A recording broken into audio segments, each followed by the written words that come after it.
A bottom of the table clash is not an occasion most players would like to celebrate, but United skipper Maurice Malpass had very good reason to. This match marked his 800th appearance for the club, a fantastic achievement for a quite remarkable player. He was presented with a trophy for his efforts, the supporters and players rousing standing ovation, a clear indication of their respect. The Pars, however, were out to spoil the party and impress manager Dick Campbell, this match his first league clash as boss. David Graham broke free early on, but the United defence recovered in time to block his view on goal.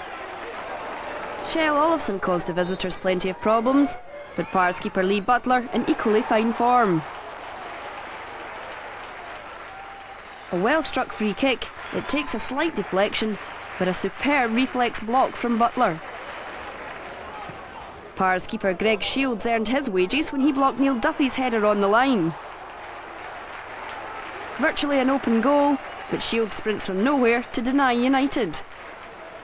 But the home side did make the breakthrough in the 33rd minute, Shell Olofsson forcing De Voss's glancing header into the net, 1-0. De Voss outjumps the defence, the ball just skims off Olofsson's back, but it's enough to give United the lead.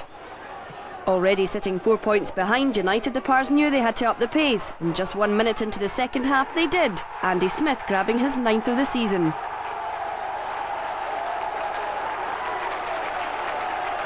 A nice 1-2 with Andy Todd, and the perfectly angled drive beating Dijkstra. Despite sitting 9th and 10th in the table, both sides chose to attack at all times and kept the crowd reasonably entertained by knocking the ball about well. Olofsson was a continuous threat to the Pars, but again Lee Butler more than up to the task.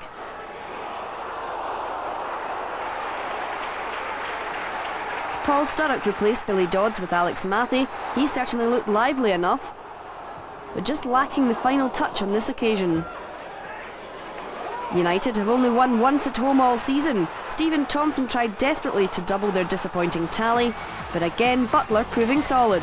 The draw and a share of the points, a fair result in the day. We need points to keep up the league.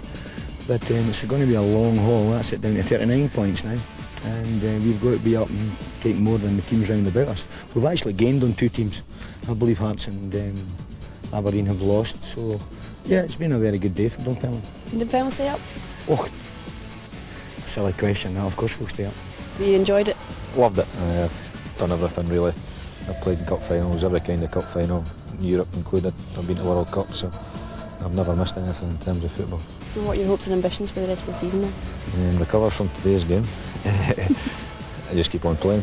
I really enjoy the playing. I've been fortunate, I've been coaching for a right few years now as well, so I've seen the inside to that.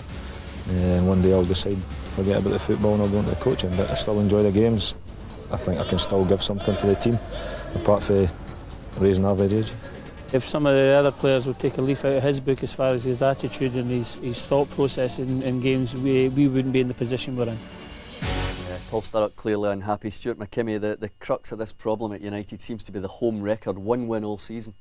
Yeah, they've had a lot of problems there. They've got a lot of good strikers in their team in Olofsson, Matthey, Dodds, but they seem to be relying on a striker rather than a combination of the lot contributing regular. And Olofsson is now taking over the mantle from Billy Dodds, and they do create a lot of chances. I've spoken to Billy Dodds just recently, and he has said that Dundee United have been playing some good football, but they haven't been getting the results. George, Andy Smith has found his scoring boots at last. I wonder if it's too late for Dunfermline. I don't think so. Andy Smith is scoring goals now at the right time. The wee breaks seem to have done him good, and his goals could well keep Dunfermline in the Premier League. Dick sounded optimistic, but he has to be, doesn't he? Yeah, he has to be. Well, I mean, I've worked with Dick and when I was at Dunfermline, and I know that he is upbeat and training's a lot of fun and that. And but they'll be hoping that Andy Smith keeps on the goals, and I'm quite hopeful as well, because I mean I've still got a wee soft spot for them that they'll do it and they'll stay in the Premier League. Stuart, Dundee United, your old club as well. Do you detect it's going to be a dreich run-in for them? Well, I think there's quite a lot of teams that are not looking forward to the remainder of this season. It's a dogfight down there. You've got Aberdeen, you've got Hearts, Dunfermline, Dundee United, and they're all big clubs, and they're all clubs who need to be in the Premier League, and I wouldn't enjoy playing the last 13, 14 games for any of the teams. OK guys, for the moment, thanks very much indeed.